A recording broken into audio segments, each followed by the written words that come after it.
مستحيل تتخيلي ان الطعم ده من وصفة بالشكل السهل ده. تعالي شوفي بنفسك هنحضرها ازاي. يلا بينا نشوف مع بعض المكونات ونشوف الطريقة ازاي. جبت الاول بولة فاضية احط فيها بصل متقطع وعليه طماطمايه متقطعة، فلفل اخضر لو حابين كمان ممكن نحط فلفل الوان، معلقة توم مفروم،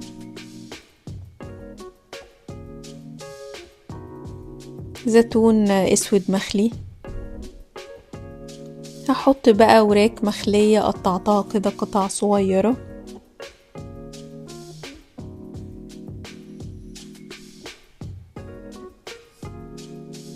هنزل بقى بالتوابل. بدأت بالملح وفلفل اسود، كمون، جنزبيل، كزبرة، بهارات فراخ، زيت زيتون، عصير ليمونة. هقلب بقى كل المكونات كده مع بعض الأول.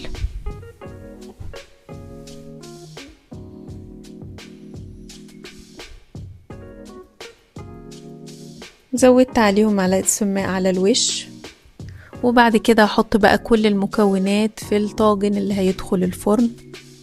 هرصهم بقى كده وهدخلهم الفرن، حوالي بياخد من ساعة لربع ساعة.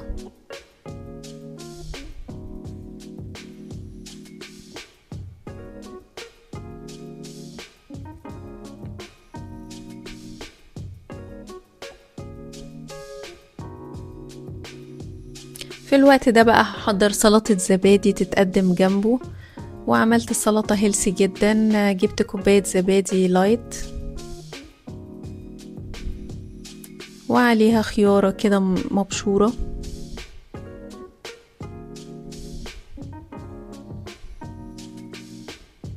معلقة مايونيز لايت، زيت زيتون،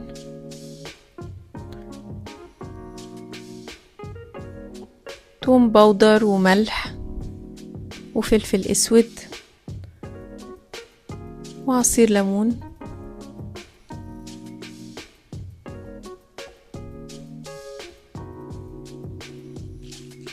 هقلبهم بقى كده مع بعض.